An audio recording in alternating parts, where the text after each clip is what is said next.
The ocean. It covers so much of the planet, yet we know so little about its contents. We sail along its surface, catch fish which are unlucky enough to cross paths with our nets. But below the surface is a world which we have never seen. Caves, monsters, canyons, mountains, maybe even entire cities could lie beneath the waves. We have only had the slightest glimpse of everything the sea could possibly hold, but that goes both ways. Do those who dwell in the ocean know that there are beings on the surface? What do they think about that? We've seen the hostility of the sea trolls, but the most dangerous enemies are the ones who hide in the shadows, waiting to strike when the time is right, when we least expect it.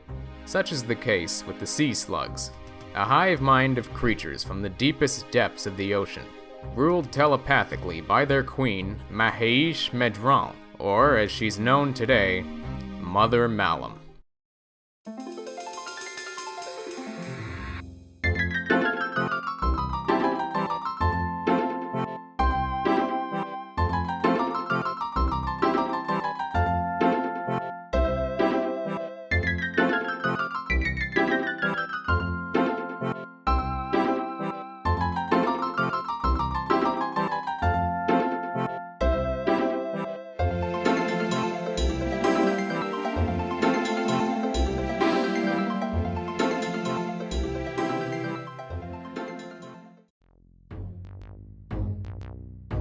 Research teams from the Varrock Museum sent to study the sea slugs always go missing.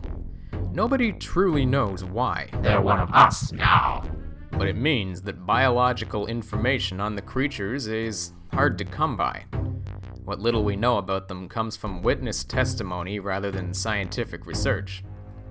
On its own, the average sea slug is not too formidable, so in order to get what they want, the sea slug attaches itself to a surface-dwelling host and gains control over the host's brain. You can't feel the sea slug connecting itself to you, and you may not even see it until it's too late. When the mind control begins to take hold, the victim feels symbiotic with the creatures, to the point of believing that they are one themselves.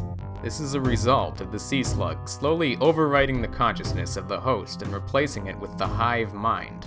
The slugs typically rely on tactics and manipulation in order to gain influence without violence. They possess kings, high-ranking priests, and military officials. This allows them to have control over entire kingdoms, delegating their will to the host's non-possessed subordinates, without anyone suspecting a thing. And that is just what happened centuries ago. The story of the sea slugs centers around an old shrine by the sea. Modern Saradominist monks believe the shrine to be about 150 years old. However, the slugs date it back even further. Regardless, it has since fallen into ruin, and monsters have overrun the upper dungeons. In the deepest recesses of the shrine, however, are massive doors. The writing on those doors tell the story of a great catastrophe that occurred centuries ago. A catastrophe that almost spelled doom for humanity, were it not for a few lucky members of the Temple Knight Order. Centuries ago, the sea slugs made their way onto the surface from the deepest depths of the ocean. Under the telepathic instructions of their matriarch, the slugs began to take over the surface world. They were completely hidden in their campaign, beginning by attaching themselves to important yet inconspicuous members of society. They worked their way up the chain of command around the world. Their influence grew until the most powerful people in the world were at least in some way controlled by the sea slugs.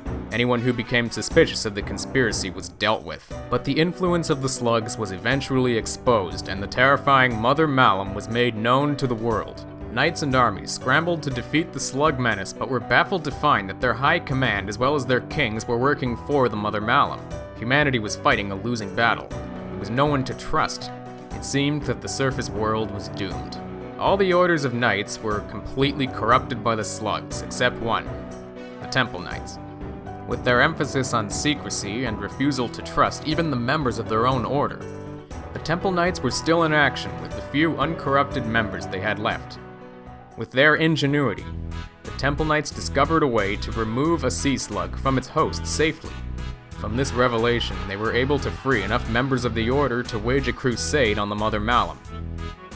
After much sacrifice, the Temple Knights liberated humanity and all but destroyed the sea slugs. The few slugs that remained were pushed back to the Mother Malum. The Temple Knights were unable to slay the beast despite throwing everything they had at it. However, they did manage to wound it enough for it to retreat. They chased it down into the shrine of Saradomin. The Temple Knights trapped the Mother Malum inside a magic door that can only be opened by a member of the Order. Distraught and confused, the sea slugs retreated into the ocean, where they would remain for centuries. Until now. And that brings us to Witch Haven, a little fishing town east of Ardoin, a town that was once the crown jewel of Kandarin with its fishing industry. The citizens of Witch Haven were hard-working, generous folk. Then the fishing corporations came. They built the fishing platform.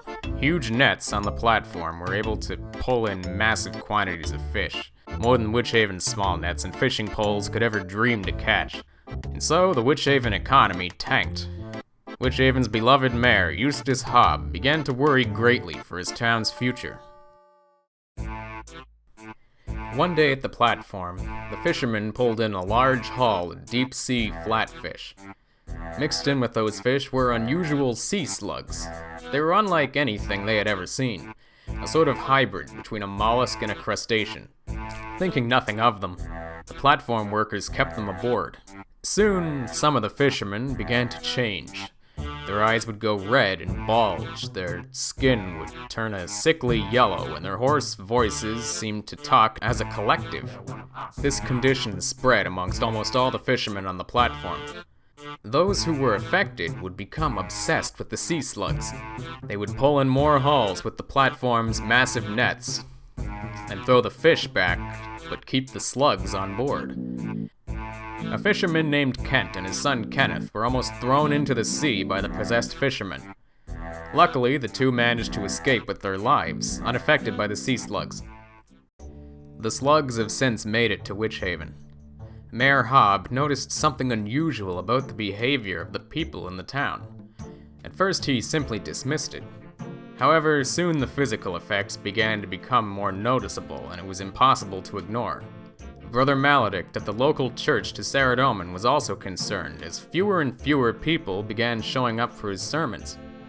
An old Temple Knight, Colonel Jake O'Neill, who recently retired but still has active clearance within the Order, noticed the odd behavior after attending a town council meeting in Witch Haven. Everyone was rather sickly looking, acting strange and distant. Even the mayor seemed as though he had taken a blow to the head.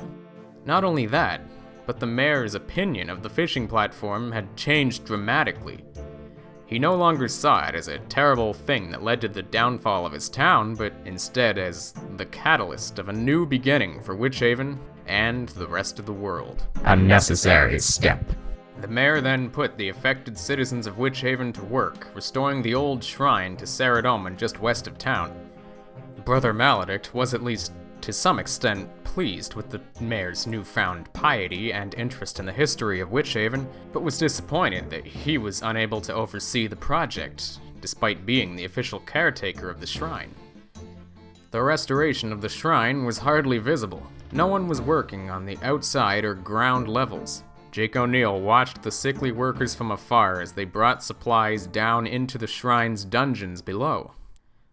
What the colonel didn't realize was that down in the dungeons, the restoration team, or perhaps a better word would be the rescue team, hit a bit of a snag.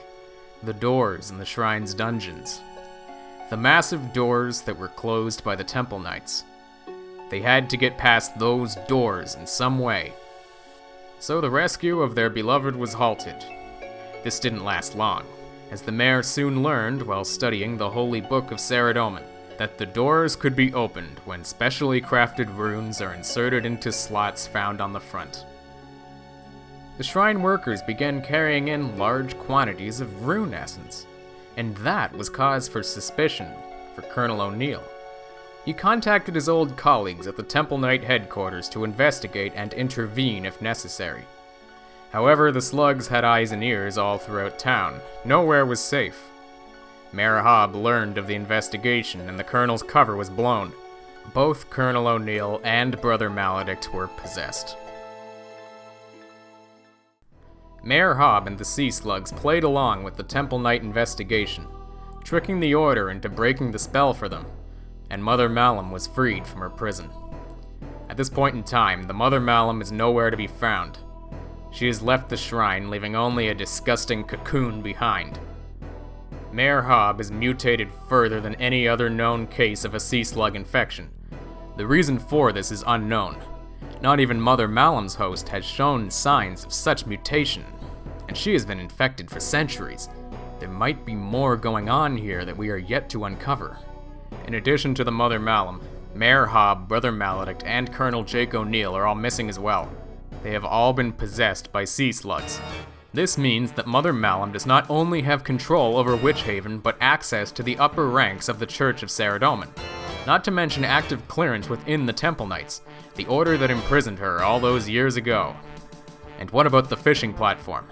How many sea slugs have been shipped out all over the world by now? Port Khazard, Catherby, Brimhaven, Port Sarum, Ardoin. The sea slugs could already have a foothold and be plotting our destruction as we speak. Royalty, who had not been seen by the public for years, could already be infected. Even before the construction of the platform, the Varrock Museum had many employees go missing, all of whom were out on expeditions to study the sea slugs when they lost contact. Could they have suffered the same fate as the fishermen? Where are these researchers now? Who have they come in contact with? The sea slugs want to retake control of the surface and drive the surface dwellers into the sea, just as we had done to them centuries ago. The way of removing the sea slugs without killing the host, which the Temple Knights had devised, has been forgotten. The only weakness they seem to have is a fear of fire, and even that doesn't remove them. When and where will the Mother Malum strike? It's impossible to tell. The question then becomes, can the slugs be stopped? Or is it too late for the surface world? Nowhere to hide. You will all be swallowed by the deep blue. Do not resist us. Surrender yourself to the Mother.